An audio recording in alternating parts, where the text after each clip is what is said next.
ಮಟ್ಟದಲ್ಲಿ ಉನ್ನತ ಮಟ್ಟದ ತನಿಖೆ ಆಗಲಿ ಅನ್ನೋ ಕಾರಣಕ್ಕೋಸ್ಕರ ಕೂತಿದ್ದೀನಿ.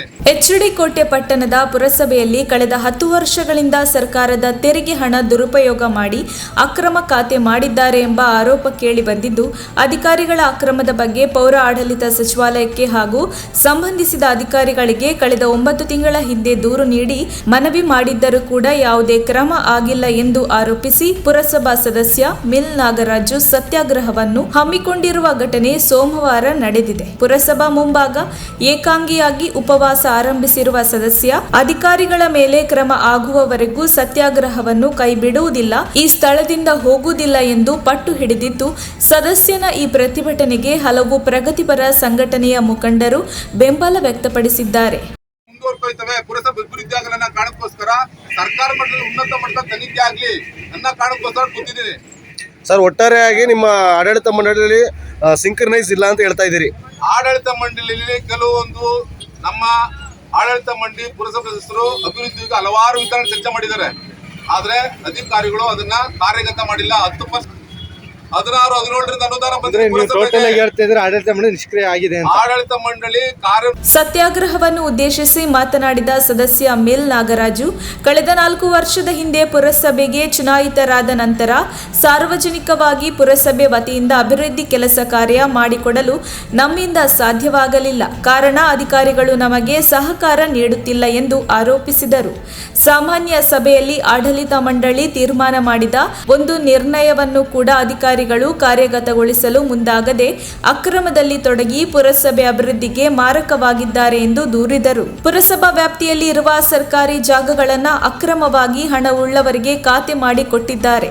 ಈ ವಿಚಾರವಾಗಿ ಸಂಬಂಧಪಟ್ಟ ಪೌರಾಡಳಿತ ನಿರ್ದೇಶಕರ ಕಚೇರಿಗೆ ದೂರು ನೀಡಿ ತನಿಖೆ ಮಾಡಬೇಕು ಎಂದು ಒತ್ತಾಯಿಸಿ 9 ತಿಂಗಳು ಕಳೆದರೂ ಕೂಡ ಯಾವುದೇ ತನಿಖೆ ಮಾಡದೆ ದೂರನ್ನು ಮುಚ್ಚಿ ಹಾಕುವ ಪ್ರಯತ್ನ ನಡೆದಿದೆ ಎಂದು ಹೇಳಿದ ಅವರು, ರೆವೆನ್ಯೂ ಜಾಗಗಳನ್ನು ಸರ್ಕಾರದ ನಿಯಮಗಳನ್ನು ಉಲ್ಲಂಘಿಸಿ ಖಾತೆ ಹಾಗೂ ಈ ಸ್ವತ್ತು ಮಾಡಿಸಿದ್ದಾರೆ. 2016-17ನೇ ಸಾಲಿನಲ್ಲಿ ಇಲ್ಲಿಯವರೆಗೂ ವಿತರಣೆಯಾದ ಆಶ್ರಯ ಮನೆಗಳ ಬಿಲ್ ಪಾವತಿ ಮಾಡುವುದರಲ್ಲಿ ಅಧಿಕಾರಿಗಳು ವಿಫಲರಾಗಿದ್ದಾರೆ. ಕಂದಾಯ ಹೊಸ ದಾಖಲಾತಿಯಲ್ಲಿ ಅವ್ಯವಹಾರ ನಡೆಸಿ ದಾಖಲಾತಿಗಳನ್ನು ಮರೆಮಾಚಿದ್ದಾರೆ. ಅಧಿಕಾರಿಗಳು ಎಷ್ಟು 114 ಅಡಿ 36 ಅಡಿ ಇನ್ನೊಬ್ಬರ ಖಾತೆನ ಬಿಲ್ ಕಲೆಕ್ಟರ್ ಸೈನ್ ಇಲ್ಲ, ದೊಡ್ಡ ಸೈನ್ ವರದಿ ರಿಪೋರ್ಟ್ ಇಲ್ಲ, ಡೈರೆಕ್ಟ್ ಆಗಿ ಮಾನ್ಯ ಈಗಿನ ಮುಖ್ಯಾಧಿಕಾರಿ ಇಂದಿನ ಕಂದಾಧಿಕಾರಿ ಆಧಾರದ ಮೇಲೆ ಈ ಸ್ವತ್ತು ಮುಗಿಸಿದ್ದಾರೆ. ಇವತ್ತು ಈ ಸ್ವತ್ತು ಮಾಡ್ಸಕ್ಕೆ 1 ವರ್ಷ ಆದ್ರೂ ಸುಧಾ ಇಲ್ಲಿ ಪುರಸಭೆ ಒಳಗಡೆ ಜನ ಅಲಿತವ್ರೆ. ಬರೀ 1 ತಿಂಗಳಿಗೆ ಅಕ್ರಮ ಖಾತೆ ಆಗಿದೆ. ಇಲ್ಲಿ ಈ ಸ್ವತ್ತು ಮುಗಿಸಿದ್ದಾರೆ. ಇಂಥ ಅಕ್ರಮ ಖಾತೆಗಳು ನೂರಾರು ಇದೆ ನೋಡಿ. ನಮ್ಮ ಸರ್ಕಾರದ ಆದೇಶ ಹೇಳ್ತದೆ. ಅಧ್ಯಕ್ಷರಾಗಿದ್ದ ಶಿವಮ್ಮ ಕೃಷ್ಣ ಅವರು ನಮ್ಮ ಸರ್ಕಾರದ ಆಸ್ತಿಗಳನ್ನ ಉಳಿಸ್ಬೇಕು ಅಂತ ಹೇಳಿ ರಿಜರ್ವೇಶನ್ ಮಾಡಿಸಿ ಕೆಲವು ಆಸ್ತಿಗಳಿಗೆ ಎಲ್ಲ ಆಸ್ತಿಗಳಿಗೂ ಬೇಲಿ ಹಾಕ್ಬೇಕು ಅಂತ ಹೇಳಿದ್ರು. ನಮ್ಮ ಮುಖ್ಯಾಧಿಕಾರಿಗಳು ಇದುವರೆಗೂ ಸುಧಾ ಕೆಲಸ ಮಾಡಿಲ್ಲ. ಏನು ಎಲ್ಲ ಆಡಳಿತ ಮಾಡಿರ್ತಕ್ಕಂಥವ್ರು ನಾವೇ ಗುದ್ದಿ ಇಚ್ಕೊಂಡು ಹೋಗಿ ಕೆಲಸ ಮಾಡಕ್ಕಾಯ್ತದ? ಅಧಿಕಾರಿಗಳು ಮಾಡ್ಬೇಕು ಕೆಲಸನ. ಪುರಸಭೆ ಆಸ್ತಿಗಳು ಉಳಿಸ್ಬೇಕಾದ್ದು ಅಧಿಕಾರಿಗಳು. ಆದ್ರೆ ಅಧಿಕಾರಿಗಳು ಕೆಲಸ ಮಾಡ್ತಾರೆ ನನ್ನ ಕಾರಣಕ್ಕೋಸ್ಕರ ಅಧಿಕಾರಿ ವಿರುದ್ಧ ನಾನು ಕೂತಿರೋದೇ ಹೊರತು ಆಡಳಿತ ವಿರುದ್ಧವಾಗಲ್ಲ. ಸಾಮಾನ್ಯ ಸಭೆಯಲ್ಲಿ ನಿರ್ಣಯ ಕೈಗೊಂಡಿರುವ ತೀರ್ಮಾನಗಳನ್ನು ಅನುಷ್ಠಾನಗೊಳಿಸಿಲ್ಲ ಮತ್ತು ಸಾಮಾನ್ಯ ಸಭೆಯಲ್ಲಿ ಅಧಿಕಾರಿಗಳ ಅವ್ಯವಹಾರದ ಬಗ್ಗೆ ಶಾಸಕ ಅನಿಲ್ ಚಿಕ್ಕಮಾದು ಅವರು ರಟಾವು ಪುಸ್ತಕದಲ್ಲಿ ನಮೂದಿಸಿದರು. ಅಧಿಕಾರಿಗಳು ಯಾವುದೇ ಕ್ರಮ ಕೈಗೊಂಡಿಲ್ಲ.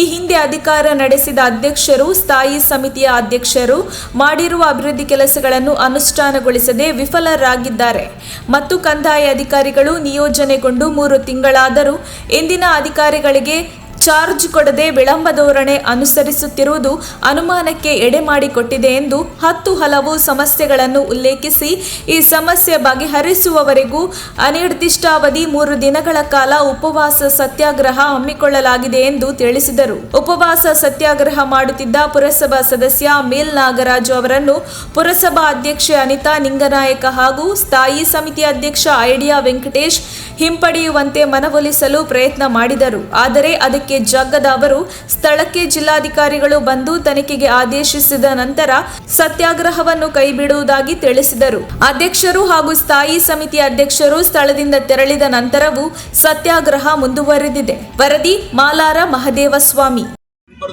ಒಂದೇ ಪಾರ್ಟಿ 23 ಜನ ಬಿಜೆಪಿ ಗೆದ್ದಿದ್ದೀವಿ, ದಳದಲ್ಲಿ ಗೆದ್ದಿದ್ದೀವಿ, ಕಾಂಗ್ರೆಸ್ ಅಧಿಕಾರದಲ್ಲಿ ಇದೆಯಲ್ಲ, ನಿಮ್ಮ ಪಕ್ಷದ ಅಧಿಕಾರದಲ್ಲಿದೆ, ನಿಮ್ಮ ಪಕ್ಷದ ಪರ ಕ್ರಮ ತಗೋಬಹುದು. ಹೋಯ್ತಲ್ಲ, ನಾನು ಕಳೆದ 9 ತಿಂಗಳು ಇವರು ಅಧ್ಯಕ್ಷರಾಗಿರೋದು ಕೇವಲ 4 ತಿಂಗಳಿಂದ. ನಾನು ಕಳೆದ 9 ತಿಂಗಳಿಂದನೇ ನಾನು ಪೌರಾಡಳಿತ ನಿರ್ದೇಶಕರು ಬೆಂಗಳೂರು ಕೊಟ್ಟಿದ್ದೀನಿ, ದೂರು ಕೊಟ್ಟಿದ್ದೀನಿ. ಆಡಳಿತ ಮಂಡಳಿ ನಿಮ್ಮ ಪಕ್ಷದ ಇದ್ದಾಗ ನೀವು ಅಧಿಕಾರಿ ಶಾಸಕರ ಮಾತ್ರ ಬೆಲೆ ಇಲ್ವಲ್ಲ, ಶಾಸಕರ ಮಾತ್ರ. ನಿಮ್ಮ ಹಕ್ಕುಗಳನ್ನ ಪಡ್ಕೋಬೇಕು ಅಂತಂದ್ರೆ ಯಾರು ಸುಧಾ ನಿಮ್ಮ ಮನೆ ಬಾಗಿಲು ತಂದ್ಕೊಡಲ್ಲ. ಶಿಕ್ಷಕರಾಗಿ ಸಂಘಟಿತರಾಗಿ ನಿಮ್ಮ ಹಕ್ಕುಗಳನ್ನ ಪಡ್ಕೊಳ್ಳಿ ಅಂತ ಹೇಳ್ತಾರೆ. ಇವತ್ತು ನಾನು ನಮ್ಮ ಪುರಸಭೆ ಅಧ್ಯಕ್ಷರು ಮಹಿಳೆಯರಿದ್ದಾರೆ, ಇಲ್ಲೇ ಮಾಧ್ಯಮ ಸ್ನೇಹಿತರು ಇದ್ದಾರೆ, ಹೇಳಬೇಕಾಗಿದೆ. ನಮ್ಮ ಮುಖ್ಯಾಧಿಕಾರಿಗಳ ಒಂದು ಯಾವ ರೀತಿ ಅವರ ವರ್ತನೆ ಇದೆ ಅಂತಂದ್ರೆ, ಪುರಸಭೆ ಅಭಿವೃದ್ಧಿ ದೃಷ್ಟಿಯಿಂದ ಕಳೆದ 3 ದಿನಗಳ ಹಿಂದೆ ನಮ್ಮ ಅಧ್ಯಕ್ಷರಾದಂತ ಅನಿತಾ ನಿಂಗನಾಯ್ಕರು ಅಧಿಕಾರಿ ವರ್ಗನ ಸೇರಿಸ್ಕೊಂಡು ಅಭಿವೃದ್ಧಿ ಬಗ್ಗೆ ಚರ್ಚೆ ಮಾಡ್ಬೇಕಂತ ಹೇಳಿದ್ರು. ಮುಖ್ಯ ಅಧಿಕಾರಿಗಳು ಅವರ ಕಚೇರಿ ಚೇಂಬರ್ನಿಂದ 2 ಗಂಟೆಗಳ ಕಾಲ ಕಾಯಿಸಿ ಆದ್ರೂ ಸುಧಾ ಮೀಟಿಂಗ್ ಅವರು ಬರ್ದನೆ ಅಧ್ಯಕ್ಷರು ಮನೆಗೆ ಇದ್ದವು. ಖಾತೆ ಹಾಗೂ ಈ ಸುತ್ತು ಮಾಡಿಕೊಟ್ಟಿದ್ದಾರೆ. 3ನೇದು 2016-17 ಸಾಲಿನಿಂದ ಇಲ್ಲಿಯವರೆಗೆ ವಿತರಣೆಯಾದ ಆಶ್ರಯ ಮನೆಗಳ ಬಿಲ್ ಅನ್ನ ಮಾಡಿಸುವಲ್ಲಿ ವಿಫಲಗೊಂಡ ಅಧಿಕಾರಿ ವರ್ಗಗಳು.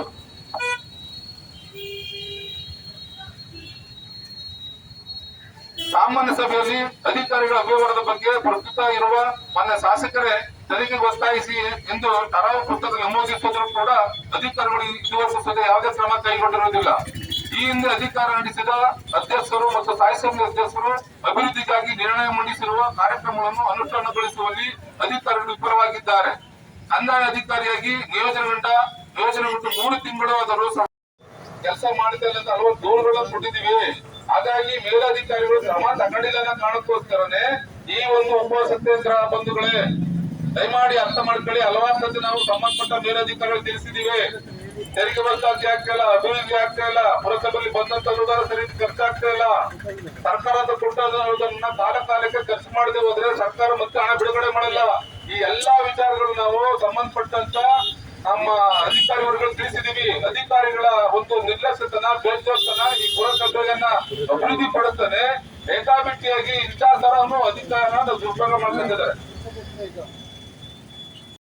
ಸರ್ಕಾರ ನಾನು ಆಡಳಿತ ವಿರುದ್ಧವಾಗಿ ನಾನು ಧರಣಿ ಮಾಡ್ತಾ ಇಲ್ಲ, ಅಧಿಕಾರಿ ವಿರುದ್ಧವಾಗಿ ನಾನು ಧರಣಿ ಮಾಡ್ತಕ್ಕಂಥ ವಿಚಾರ. ನಿಮ್ಮ ಆಡಳಿತ ವೈಫಲ್ಯ ವಿಚಾರವನ್ನು ಯಾವುದೇ ಕಾರಣಕ್ಕೂ ಧರಣಿ ಮಾಡಿಲ್ಲ, ಧರಣಿ ಮಾಡೋದಿಲ್ಲ. ಅಧಿಕಾರಿಗಳು ಬಂದಂತ ಅನುದಾನನ ಸರ್ಕಾರದ ಅನುದಾನ ಸರಿಯಾಗಿ ಖರ್ಚು ಮಾಡಿಲ್ಲ, ಮತ್ತೆ ರೆವಿನ್ಯೂಗಳನ್ನ ಖಾತೆ ಮಾಡಿದ್ದಾರೆ, ಅಕ್ರಮ ಖಾತೆ ಮಾಡಿದ್ದಾರೆ, ಮತ್ತೆ ಅಕ್ರಮವಾಗಿ ಹಲವಾರು ಹಣ ಖರ್ಚಾಗಿ ದುರುಪಯೋಗ ಆಗಿದೆ. ಇವೆಲ್ಲದ್ರ ಬಗ್ಗೆ ತನಿಖೆ ಆಗಬೇಕು ಅನ್ನೋದು ಕಳೆದ 9 ತಿಂಗಳಿಂದ ನಾನು ಸರ್ಕಾರಕ್ಕೆ ವರದಿ ಕೊಟ್ಟಿದ್ದೀನಿ ಪೌರಾಡಳಿತ ನಿರ್ದೇಶನಕ್ಕೆ. ಆ ಸಂಬಂಧವಾಗಿ ನಾನು ಕೂತಿದ್ದೆ ಹೊರತು ಯಾವುದೇ ವಿಧವಾದ ಅಧ್ಯಕ್ಷರ ಲೋಪ ಆಗ್ಲಿ, ಸ್ಥಾಯಿ ಸಮಿತಿ ಲೋಪ ಆಗ್ಲಿ ಅಂತ ಕೂತಿಲ್ಲ. ನಾನು ಧರಣಿಯನ್ನ ಕೈ ಬಿಡಬೇಕು ಅಂತ ಹೇಳಿ ನಾವು ಎಲ್ಲರ ಪರವಾಗಿ, ಅಧಿಕಾರಿಗಳ ಪರವಾಗಿ ಹಾಗೂ ನಮ್ಮ ಆಡಳಿತ ಮಂಡಳಿಯ ಪರವಾಗಿ ನಾವು ಅವ್ರನ್ನ ರಿಕ್ವೆಸ್ಟ್ ಮಾಡ್ಕೊಳ್ಬೇಕು. ಇದರ ಮುಖಾಂತರ ನಾನು ಅವ್ರನ್ನ ಕೇಳ್ಕೊಳಕ್ಕೆ ಇಚ್ಛೆ ಪಡ್ತೀನಿ. ನಾವು ಏನಂತಂದ್ರೆ, ಅವರು ನಮ್ಗೆ ಮುಂಚಿತವಾಗಿ ನಮ್ಮಲ್ಲಿ ಒಂದು ರಿಕ್ವೆಷನ್ ಕೊಡ್ಬೇಕಾಗಿತ್ತು ಅಧ್ಯಕ್ಷರಿಗೆ ಅಥವಾ ಸ್ಥಾಯಿ ಸಮಿತಿ ಅಧ್ಯಕ್ಷರಿಗೆ. ನಾನು ಹಲವಾರು ಬಾರಿ ಮೇಲಧಿಕಾರಿಗಳಿಗೆ ನಾನು ಪತ್ರ ರವಾನೆ ಮಾಡಿರ್ತೀನಿ. ಅದರ ಪ್ರಕಾರ ಇನ್ನೂ ತನಿಖೆಯನ್ನು ಆಗಿರೋದಿಲ್ಲ. ದಯಮಾಡಿ ಇದ್ರ ಬಗ್ಗೆ ಕ್ರಮ ವಹಿಸಿ ಅಂತ ಹೇಳಿ ನನಗಾಗಲೇ ಆಗ್ಲಿ ಅಥವಾ ಪ್ರಥಮ ಪ್ರಜೆ ಆಗಿರ್ತಾರೆ ಅಧ್ಯಕ್ಷರಿಗೆ ಕೊಡ್ಬೇಕಾಗಿತ್ತು. ಅವರ ಕೆಲವು ಒತ್ತಡಗಳಿಂದ ಅಥವಾ ಮಾಹಿತಿ ಲಭ್ಯತೆಯಿಂದ ಅವರು ನಮ್ಗೆ ಗೊತ್ತಿಲ್ಲ ಅವರು ಸತ್ಯಾಗ್ರಹವನ್ನು ಹೂಡಿರ್ತಾರೆ.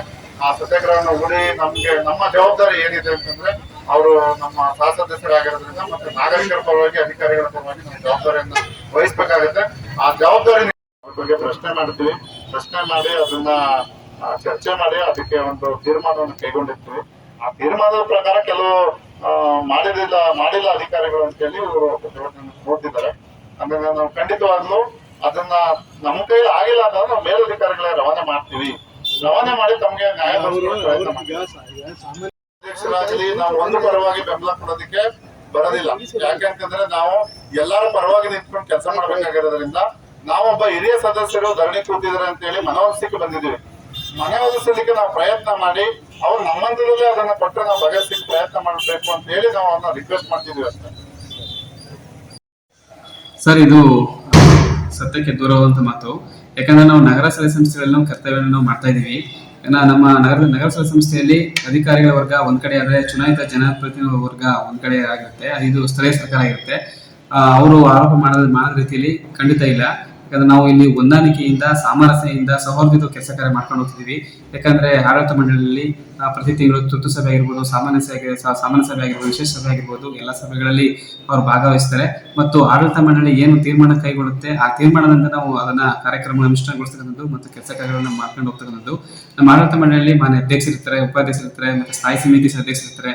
ಅವೆಲ್ಲ ಸೂಚನೆಗೆ ನಾವು ಕೆಲಸ ಕಾರ್ಯ ಮಾಡ್ಕೊಂಡು ಹೋಗ್ತಿದ್ದೀವಿ. ಆಡಳಿತ ಮಂಡಳಿಯಲ್ಲಿ ನಾವು ಸಾಮರಸ್ಯದಿಂದ ಕೆಲಸ ಕಾರ್ಯ ಮಾಡ್ಕೊಂಡು ಹೋಗ್ತಿದ್ದೀವಿ ಸರ್.